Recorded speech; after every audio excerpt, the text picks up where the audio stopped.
ტესტოსტერონი რომ მოტოციკლეტი ყოფილიყო? შეეცი რა. მე ტრაგიც ყივა მოკლედ რა. მე რა შვები. მამა კაცური ესეთი თორქია, თქვენ ტორმუზი რა არის არიცი? აი მაგაზე რატო არ ფიქრობთ? არ სპორტული მოტო არის?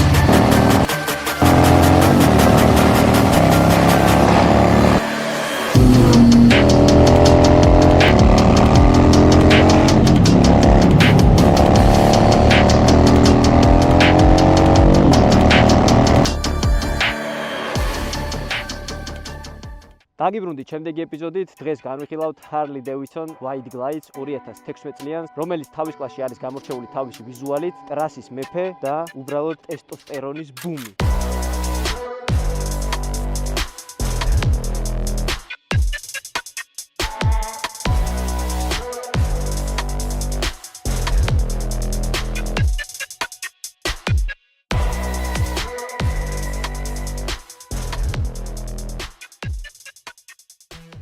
პირველ რიგში გადავიდეთ მონაცემებზე. ეს კონკრეტული მოტოციკლეტი, როგორც უკვე აღნიშნე, არის 2016 წლიანი. მას აქვს ძალიან ბევრი aftermarket ნაწილი დაყენებული, რომელსაც დეტალურად განვიხილავთ კონკრეტულად ამ მოტოციკლეტზე რა არის შეცვლილი და რა არის გაუმჯობესებული. ეს მოტოციკლეტი გამოიმუშავებს დაახლოებით 78-დან 80 ცხენის ძალამდე და არც მეტი არც ნაკლები 134 ნიუტონ-მეტრს, რაც მას აძლევს ძალიან მაგარ ხასიათს. ეს მოტოციკლეტი იწონის 307 კილოგრამს, რაც დამეთახვებით რომ საკმაოდ ძიმეა, მაგრამ Harley-ში მეპირადად რაც მომწონს არის ის, რომ სიმძიმის ცენტრი იმდენად კარგად არის გადანაწილებული, რომ როდესაც მოტოციკლეტზე ჯდები და დაძრავ, მოტო ხდება ბუმბული და ფაქტიურად საერთოდ ვეღარ გძნობ წონას. წონა იგრძნობა მხოლოდ მაშინ, როდესაც მივდივართ დაბალი სიჩქარით და გვიწევს დაბალ სიჩქარეზე მანევრის გაკეთება. ასევე დაინების ოჯახიდან Wide Glide გამოირჩევა იმით, რომ მას აქვს 34 გრადუსიანი დახრის წინა ჩანგლები, რომელიც აძლევს მას ძველი კლასიკური ჩოპერის სტილს, რაზეც ალბათ დამეთახვებით, რომ ძალიან ლამაზად გამოიყურება. ასევე ეს კონკრეტული მოდელები გამოდიოდა forward კონტროლებით. Forward კონტროლები ნიშნავს წინ გაწეულ პეგებს. ასევე მისი ერთ-ერთი განმასხვავებელი არის კიდევ 21-იანი დისკი, რომელიც არის ვიწრო და ძალიან ლამაზი. მოტოციკლეტის ხასიათსა და დიზაინს ძალიან უხდება. გადავიდეთ, რა აქვს ამ მოტოციკლეტს გაკეთებული, რა არის გაუმჯობესებული და ეს ყველაფერი ზოგადად რისთვის გამოიყენებ. პირველ რიგში დავიწყოთ ამორტიზატორებით. მას უყენია პროგრესივის მაღალი ამორტიზატორები. ასევე ქარხნულად ამ მოტოციკლეტს მოყვება თავისი სისიბარი, რომელსაც თქვენ ხედავთ, ესეთი ძალიან პატარა და ელეგანტური. ასევე ამ კონკრეტულ მოდელზე გვაქვს შეცვლილი ჰაერის ფილტრი, რომელზეც აყენია სკრიმინიგლის მაღალი შეწოვის ფილტრი, რომელიც არის რეცხვადი და შედარებით უფრო სპორტული, რომ მოტოციკლეტმა აიღოს რაც შეიძლება მეტი ჰაერი. ამ მოტოციკლეტის ძრავი არის 103 ინჩი, high output ძრავი არის, რომელიც სხვა წინა მორბედებთან შედარებით ბევრად უფრო მძლავრი და ცოცხალია. ასევე ამ მოდელზე დაყენებული გვაქვს დუგები, დუგებზე გვაქვს ასევე დაყენებული ფარები, რომლებიც წინა ბორბალს გზას უნათებენ, ესე რომ ვთქვათ. მინდა აღვნიშნო, რომ ამ კონკრეტული ფორმის დუგები არის ყველაზე საიმედო და ყველაზე გამოსადეგარი დუგარი, ისაც არის შექმნილი, რომ მოტოციკლეტი წაგექცევა მაქსიმალურად ნაკლები ზიანი უნდა მიიღოს მოტოციკლეტმა. ეს კონკრეტული ფორმის დუგა ასრულებს ყველაზე კარგ სამუშაოს სხვა დუგებთან შედარებით. ასევე გვიყენია ძრავის ფარფლები. ეს ფარფლები უზრუნველყოფს, რომ როდესაც რაიდერი ზის მოტოციკლეტზე, სიმხურვალე არ შეაწუხოს, ეს ერთი და ასევე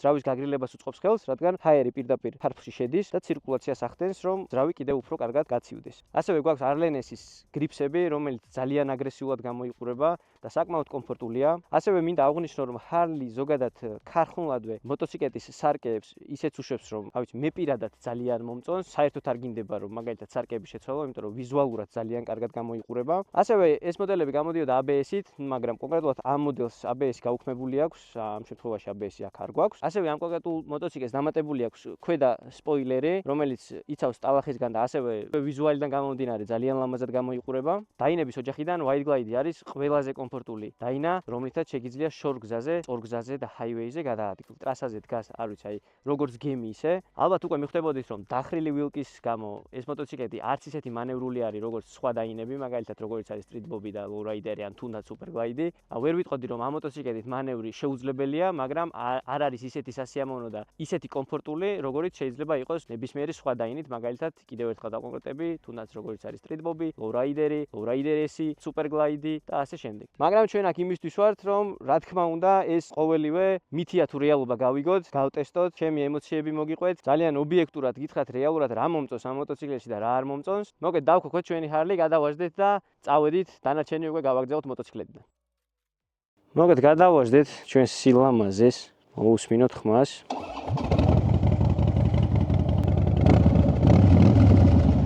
ახე იმენა დახტის.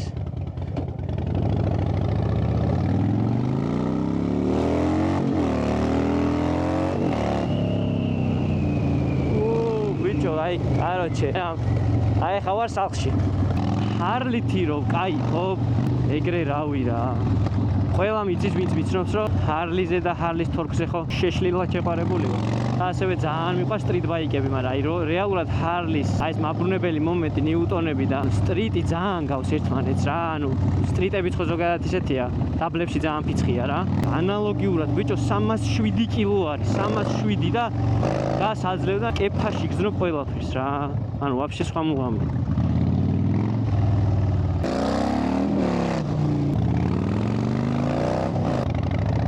მადლობა. ეხლა ცოტა ხანი დაგჭირდება ეს მოტორო კარგად მოვიგო, იმიტომ რომ მინიმუმ 1-2 წელიწად ნახევარია არ ვზარო ამ მოტოზე. აი აქ მანევრი და ეხლა შეეცი რა. როცა ჰარლი ყავს თან ესეთი თორქი აქვს. აი, ეხლა ეს მოტოციკლი ხარ 2016-იანი 134 ნიუტონი აქვს, 307 კილოა, მაგრამ გას მისცემ და იმენა მიდის რა. სპორტული მოტო არის, ვაფშე სხვა რაღაცა და სხვა რაღაცისთვის, მაგრამ აი ეს ემოციები, ზოგადად მე პირადად მევასება, არა აქვს რა. აი stop speed-ზე ჩააჭირე და იგაზავეთ, დანა რამდენ ხანს უნდა მოგბეζდება რა ეგეს და ეს არის როგორ იცი, აი იმენა ემოციაა რა, მოსიარულე ემოციაა. ყოველი გაზის სახელურზე ხელის გადაჭერა არის იმენა პიზდეცი. უსაზღრო ემოციებს განიძეთ, აი უსაზღროს. ემოციების ქვეშ ვარ, ძალიან მაგარია. იმე, ბიჭო, ცოფი.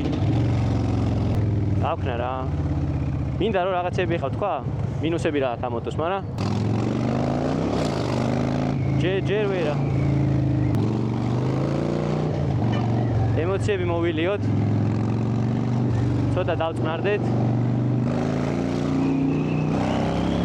მოკლედ, ტესტოსტერონი რომ მოტოციკლეტი ყოფილიყო, უეჭველი ჰარლი იქნებოდა რა. აი უეჭველი. ბიჭო, აი, ეხლა მე ხო რაღაც კუთხით ორივე მხარის წარმომადგენლად ვთვლი თავს. ანუ კრუიზერების ხარესაც და რაცა სპორტის სტრიტის კომანდისაც რა, იმიტომ რომ რეალურად მე ორივე მხარე ძალიან მიყვარს. იმიტომ რომ ერთი არის ბრუტალური მხარე, მამაკაცური ტესტოსტერონის ბუკეტი, მეორე არის ტექნოლოგია, სიბასრე, სიზუსტე, სისწრაფე, მანევრი, რავი, აი ყველაფერი. რაც რეალურად მაქსიმალურად შევეცადე და გავაერთიანე ჩემს მოტოციკლეთში ამ მომენტში აწყავს ჩემ ჰარლიში. ბიჭო, რა საცობია დღეს რა ხდება თო? რატო გაქვს ესეთ საცობი?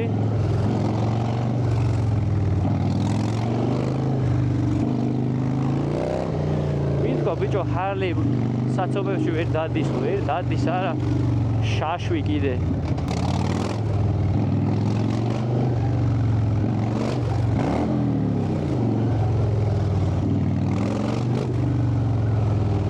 დღეს ადრე, დღეს მე მგონი არასკევია და ხალხი გადის ქალაქიდან. მაგრამ აი შვენიერი ტესტი გამოგვივიდა, კაკრას რამდენად კომფორტული არის ჰარლით გადაადგილება საცობებში. მოდი ახლა დავიწყოთ იქიდან, რომ რეალურად ძალიან დიდი მნიშვნელობა აქვს ჰარლიზე როგორი საჭე გიყენია რა. აი თუ დააკვირდებით, ნახე ნებისმიერ სედათან და დაჟე დაბალ ჯიპებთანაც რო გაივლი, ფაქტიურად არ გიწევს იმაზე ფიქრი, რომ სარკეზე არ გაედო და ასე შემდეგ რა, პროსტა გადიხარ და მორჩა რა. რაც რეალურად არის ძალიან დიდი კომფორტი. იმიტომ რომ ახლა მე აი აქ რომ მინდა გაძრომა, იმაზე არ ვფიქრობ, რომ რომელიმე მანქანას მაგალითად სარკეზე გავედები. თავარი უბრალოდ ჩავთვალო, რომ ამ მონაკვეთში ვძვრები და მორჩა. პირდაპირ გავდივარ. ეს არის ამ კონკრეტული საჭის სიმაღლის პლუსი. ხედავ, მადლობა მინდა გადაუხადო ჩვენ ძმას ჯინჯერას, რომელმაც ეს საჭი გააკეთა, არ ვიცი, 5 წლის წინ და დღემდე ამ მოტოციკლებზე დგას და არანაირი პრობლემა არ აქვს.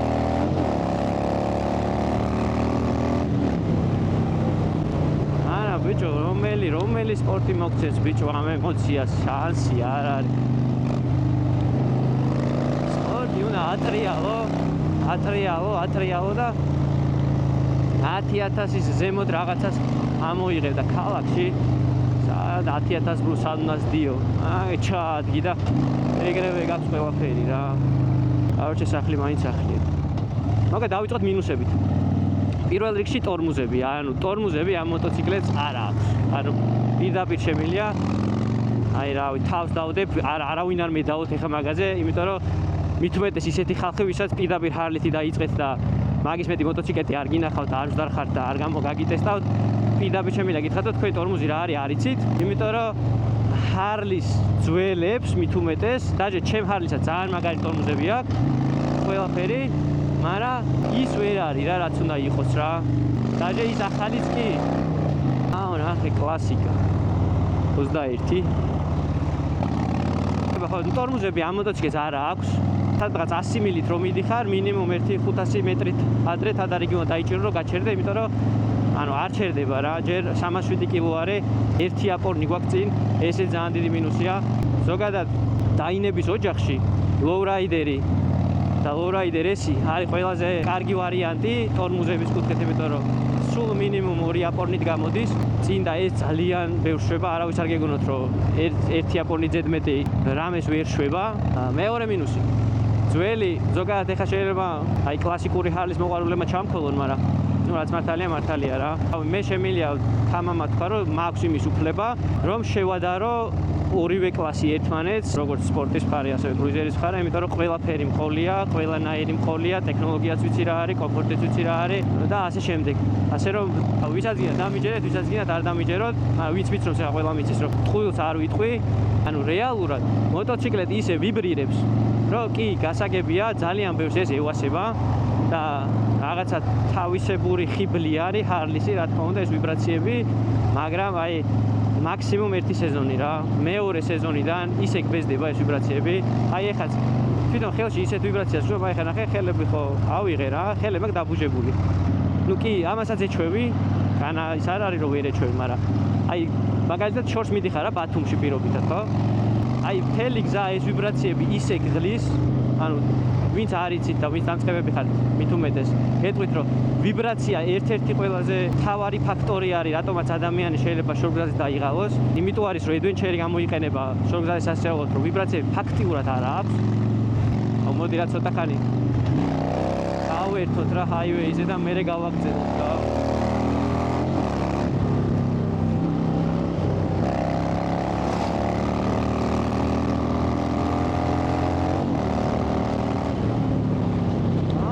რა 100 მილამდე ადის რა, მეტი რა გინდა, მეტი რა ქნა. მეტი არც ასაჭირო.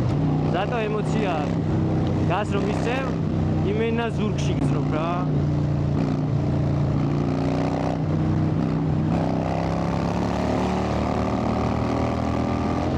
აი ეს ხმა, ბიჭო ხმა, აი მე როგორ მევასება, მაგრამ აქ მინდა ვთქვა, აქაც ორად იყოფა ხოლმე აზრი. ანუ ჩემთან უფრო ახლოს არის M8 ძრავის ხმა, იმიტომ რომ ბევრად უფრო სპორტული და რაღაცნაირი აგრესიული, ეს უფრო კლასიკური მამაკაცური ხმა არის. ესეცია უდაო ძალიან მაგარია. მაგრამ მინდა ვთქვა, რომ ეს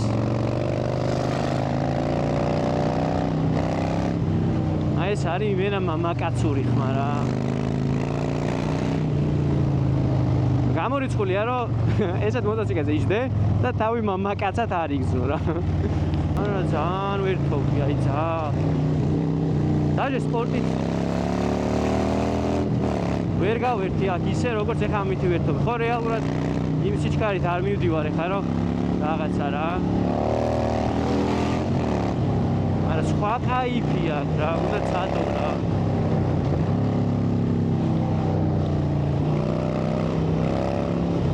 სხვა წადე ვერ გაიგებ.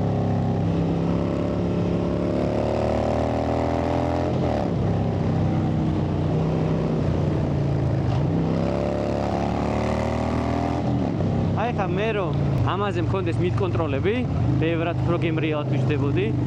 რა მანევრსაც შეეხება. აუ შვენიერი მანევრი აქვს რა. აი ხო ვიძახი რა სკილს გააჩნია რა ადამიანს რა სკილები გაქვს. ეხლა ჩემთვის ეს არის რა ვიმე ჩუსტია რა.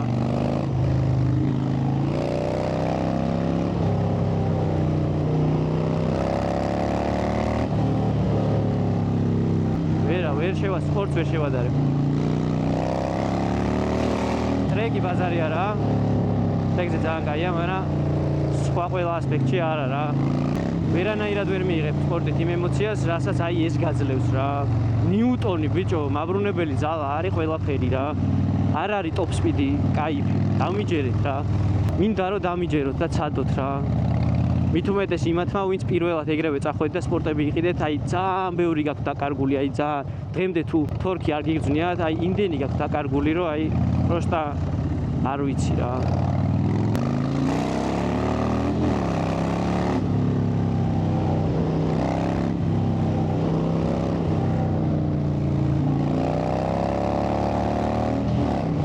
ესეთ გზაზე ეს მოტო არის იმენა კამფეტია რა. ჯერ როგორ დგას ბიჭო, იმენა გემია. განსაკუთრებით white glide, იმიტომ რომ დახრილი ვილკა აქვს და აი როგორც გემი ტალღებს რო ჭრის, აი ეგრე მისისინებს გემრიელად რა. მანევრი ნუ შეიძლება დამწყებებისთვის რთული იყოს, იქიდან გამომდინარე ნუ საცობებში თუ მოგიწა გაჩერება და მერე გადასვლა და შეცვლა რა პოზიციის, ხო, ნუ ცოტა რთულია და მეც მიჭირდა ხოლმე ხანდახან, მაგრამ ისეთია რა, ასატანი მოკლედ რა. ხო, ეხლა გავაგრძელოთ მინუსების კრებული. ნუ ეს ვიბრაციები უკვე ვთქვი და ჩემი ერთ-ერთი მიზეზი რატომაც ეს მოტო გავყიდე იყო ვიბრაციები. ან დამღალა რა, მე აღარ შემეძლო, მართლა აღარ მეძლო სუდაღლილი ვიყავი ბოლოს უკვე დაჟე გარაჟიდან გამოყვანას მეზარებოდა და გაკატავება რა. კიდე რაც შეიძლება რომ ჰარლის არ ვიცი ხა მინუსად რამდენად შეიძლება გავატაროთ, მაგრამ ნუ ზოგადად ეხა მოგეხსენებათ რომ ჰარლი ისეთი ბრენდია რომ ყველაფერი ძალიან ძვირი ღირს, მაგრამ ნუ ზოგადად ჰარლი ძვირი შესანახია. ჰარლი ზოგადად არ უყვარს რაღაცების მიფუჩეჩება რა. ძალიან ბევრი არის ხოლმე რომ აი რაღაცა ზეც ცვლიან 1000-ში ერთხელ და რაღაცა ორლეინას ასხამენ და იქ რაღაცა რომ მოხახდება ერთი მაგის დედა ცოტა მერე გავაკეთებ და ასე შემდეგ. ჰარი არ არის მოტოციკლეტი, რომელსაც შეგიძლია თქვა რომ აუ მოდი ამას მერე გავაკეთებ რა. ერთს არ გადადებ, მეორე გაფუშტება, მეორეს მესამე მიყვება და ჯაჭვური რეაქციით, კაროჩე დედა ეტირება ყველაფერს რა. ასევე ეს კონკრეტული ძველი დაინები ძალიან ანუ ვიბრაციებიდან გამომდინარე ბოლტებს იშვებს გიჟივით, თუ ნებისმიერი ბოლტი რაც არ უნდა მოხსნა მოტოციკლეთზე, ანუ ნებისმიერი არ აქვს მნიშვნელობა, სადაც არ უნდა მოხსნა, აბსოლუტურად ყველა სულ მინიმუმ ლოქტაიტის ცისფერ წებოზე მაინც უნდა იყოს, ანუ დაჟე წითელზე შეიძლება, იმდენად ეშობა შეიძლება დაჟე წითელიც მოგიგლიჯოს. ყველაზე მინიმუმ ცისფერ ლოქტაიტზე მაინც უნდა დასვა ნებისმიერი ბოლტი, რასაც მოხსნი, ანუ მოხსენი, всё, წაუსვი უკან დააყენე. თორე სადღაც უეჭველი რაღაცა გაგძვრება. ესეც ერთგვარი მინუსია ესე რომ. ჯერჯერობით ეხა ესე არ მახსენდება, ამ მომენტში ეხა რაც არ მომწონს კონკრეტულად ამ მოტოციკლეთში, ანუ სკამი არის ძალიან არაკომფორტული, იმიტომ რომ ძალიან სრიალებს. ზოგადად ჰარლის იქიდან გამომდინარე, რომ თორქი ძალიან მაღალი აქვს და გასს რო აძლევ. აი ნახე, იმენა მაგდებს რა და რო გაგდებს, ჭირდება სკამი ისეთი, რომელსაც ნუ გაგმინო მოჭედება ექნება რა, რო უკან რაღაცა არ გადაგაგდოს და ან უკან სრიალდები რა და თან კუდუსუნიც მეტკინა. პირველი და ყველაზე მთავარი პლუსი კონკრეტულად ამ მოდელის white glide-ის არის ტრასაზე დგომა. აი რაღაცა სასწაულად დგას რა, სხვა ვერც ერთ დაინას ვერ შევადარებ white glide-ზე, მაგრამ ტრასაზე არც ერთი ჰარლი ან ძველი დაინების ოჯახიდან არც ერთი არ დგას და ვერც ერთი ვერ გასიამოვნებს ისე როგორც ეს. ახლა რაც შეეხება ვისთვის არის ეს მოტოციკლეტი, ნუ რეალურად პირდაპირ ესე რო ვთქვა, აი მაგალითად ახარ ადამიანი რომელსაც ყავდა სიტყვაზე ბოლტი, სპორტერი, იქ რაღაცა Honda Vista-რიან, რაღაცა მსგავსი ცოტა დაბა კუბატურიანი 1000 cc-ის ფარგლებში და ფიქრობ რომ იყიდო უფრო მაღალ კუბატურიანი ჰარლი. ანუ ეს უფრო გამოადგება ისეთ ტიპას, რომელსაც უყვარს გემრიელად შორგზებზე სეირნობა, მოგზაურობა და ასე შემდეგ. კი, ეხლა თქვენთანაც ხედავთ, რომ თუ მოგინდა და თუ ჩემნაირი ხარ ადამიანი, ანუ რეალურად ამითიც გაერთობი. ანუ რეალურად ვისთვის არის? ანუ უფრო შორიგზების მოყვარული ადამიანისთვის, უფრო ვისაც ქალაქიდან გასვლა უყვარს და კომფორტულად გადაადგილება. იმიტომ რომ მართლა ხო ვიძახი რა, შორგზაზე ეს მოტოციკლეტი არის ძალიან კომფორტული. ოღონდ დავკონკრეტები დაინების ოჯახიდან.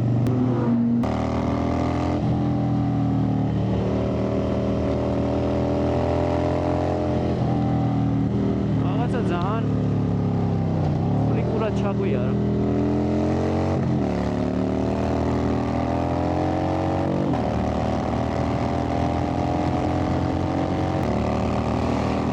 აი ესეთი გზებისთვის ეს მოტო არის ჩიკი-პიკი რა.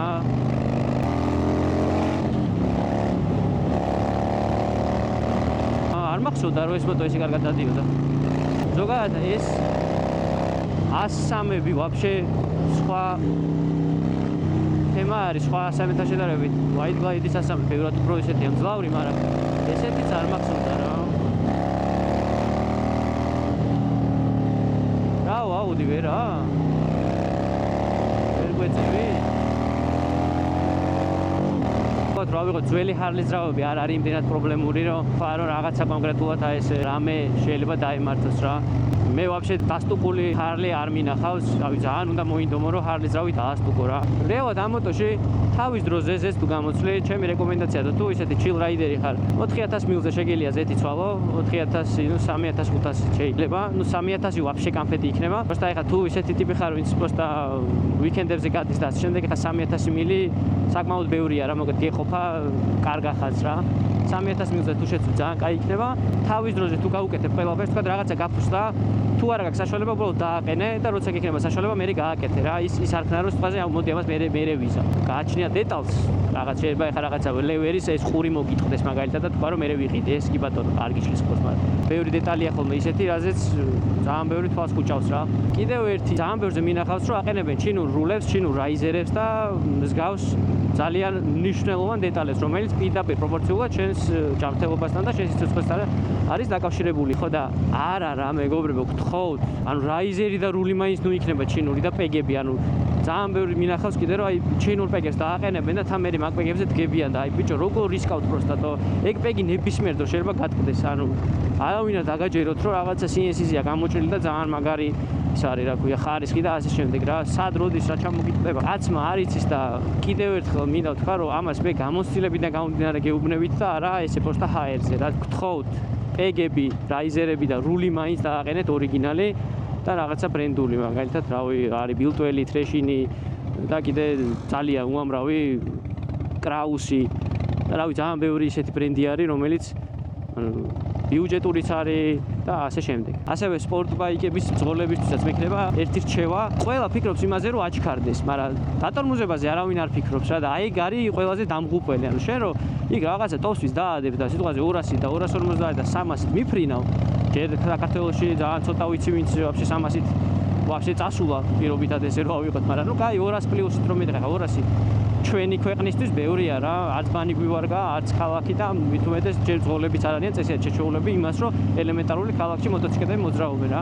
ანუ მარტო იმაზე ნუ ფიქრობთ, რომ აჩქარდე და ტოსვიდი დაადო. იმაზეც იფიქრე, რომ სადღაც უნდა გაჩერდე მე რა. ანუ შენ რო აჩქარდები, ისიც უნდა გქონდეს გათვლილი, მე სად გაჩერდები და რამდენ ხანში გაჩერდები და ამაზე რო არ ფიქრობთ, მაგიტო არის ხოლმე, რომ ძალიან ბევრი ჯიგარი და ძალიან ბევრი კარგი ბიჭი დავკარგეთ და მე ძალიან ბევრი მეგობარი და ახლობელი მყავს დაკარგული აი მაგ სისულელის გამო რომ პროსტა იმ წამიერი რაღაცა ციფრის გამო რომ აუ ეს ციფრი მინდა რომ ხა დაეწეროს და დავინახო მაგის გამო შორს აღარ იყურებით და იმ რაღაცებზე აღარ ფიქრობთ რა მოტოციკლეტი არ არის სათამაშო მოტოციკლეტით ვერ ითამაშებ ესე რა ანუ არ გაპატიებს ყველაფერს ვერ გაითვალისწინებ ხა რაცა უნდა მაგარი ეხა მეც ხა შეიძლება რაღაცა გამოცდილება მაქვს და ასე შემდეგ მაგრამ ესე რომ მივუშვა და ვეთამაშო როგორც სათამაშოს ვერ ვეთამაშები რა იმაზე მეც გავაკეთებ ვიდრე შემილია და всё დანძრეული მოკეთ დატორმუზებაზეც იფიქრეთ რა მე არ მესმის როგორ შეიძლება ქალაქის პირობებში აი მაგალითად ეხა მცხეთაში რომ მოდიხარ რა ხო მიხოლმოხოვული გზა არის ისეთი მოსახლეობა სადაც ვაფშე ვერ ხედავ იქიდან რა მოდის რა ხდება და ასე შემდეგ ეხა პირობითად რო აიღო და მოსახლეობაში ძალიან სწრაფად აი ჩაწექი და შეხვედი რა გემრიალა და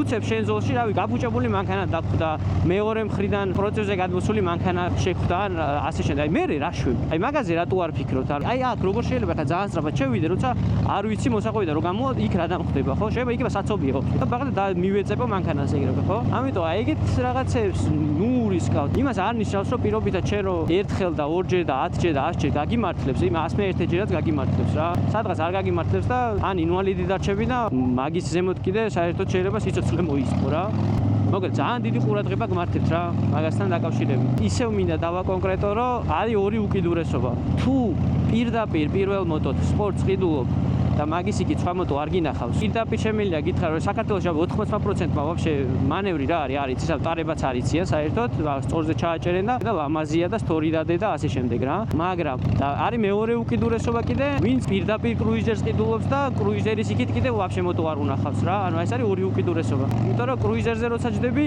არიცი რა არის მანევრი, არიცი რა არის ტორმუზი, არიცი რა არის სიმჩატე, აჩქარება და ასე შემდეგ. ძალიან ბევრი კარგი ხილი არის დამალული შენთვის ესე რომ ვთქვათ რა.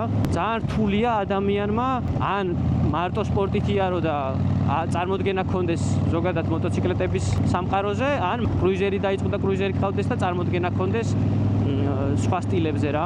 სულ რო ჩხუბობენ ერთმანეთში რა, სპორტის კომანდა კრუიზერების კომანდას ეჩხუბება, კრუიზერები სპორტებს და ის ჯობია და რეალურად რო აიღო, ანუ არც ერთმა იცის ერთი მხარე და არც მეორემ რა. აი ვისაც ყველაფერი ყოლია და იქაც ყოფილა და აქაც ყოფილა, აი იმან იცის ყველაზე კარგად რომელი მოტოციკლეტი რისთვის არის კარგი. აქედან გამომდინარე მე ყველას ურჩევ პირველ მოტოდ მაქსიმალურად ესადეთ რომ მე ჩატე გემრიელი სტრიტი იყიდეთ დაახლოებით 150 კუბიდან 400-600 კუბამდე ოღონდ 2 ცილინდრიანი. აი ამითი დაიწყეთ ზოგადად მოტოციკლებთან ურთიერთობა.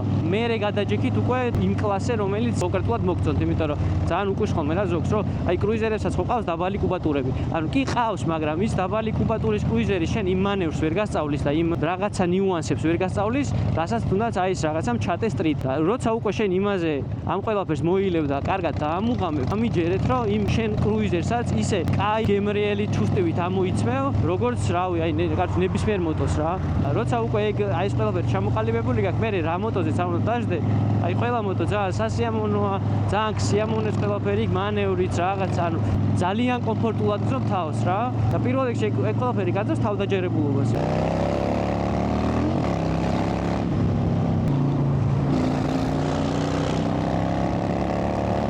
აი ხა ამ სიჩქარეზე ვიღაცა რო გადმომიჭრას, ამ მოტოს ვერ გააჩერებ. ანუ ჩვეჩ ვერ გააჩერებ. აი რა ყველაფერს უნდა დააჭირო, აი ფეხებიც უნდა ჩამოწიო და ვიღაცებს დაუძახო რომ ძმებო დამქაჩეთ რომ გავჩერდე. ანუ არა აქ ეხა ტორმოზი და შეეცი რა.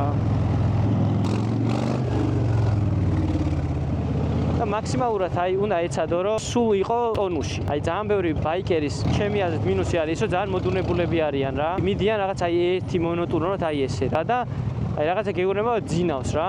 და როცა სულ ტონუსში ხარ, აი სულ რაღაცა მანევრს აკეთებ, სულ ის რა აი ყველაფერთვის ვზად ხარ რა. ვიღაცა გადმოგიკრა, ჰოპ, გადახვედი უცებ აქეთ. ვიღაცა აქეთ გადმოგიკრა, აქეთ გადმოხვედი და აი რაღაცა ცოცხალი ხარ ხო ხვდები და უფრო ნაკლები შანსია რომ რაღაცა გაიკეთოს ვიღაცა. აი მაგათ ამას ეგონა რომ იქიდან გავასწრებდი, გადმომიწე აქეთ, მაგრამ დავამუღამეთ. ხო და ნუ ბევრი ნიუანსია მოკლედ რა, რაც გასათვალისწინებელია.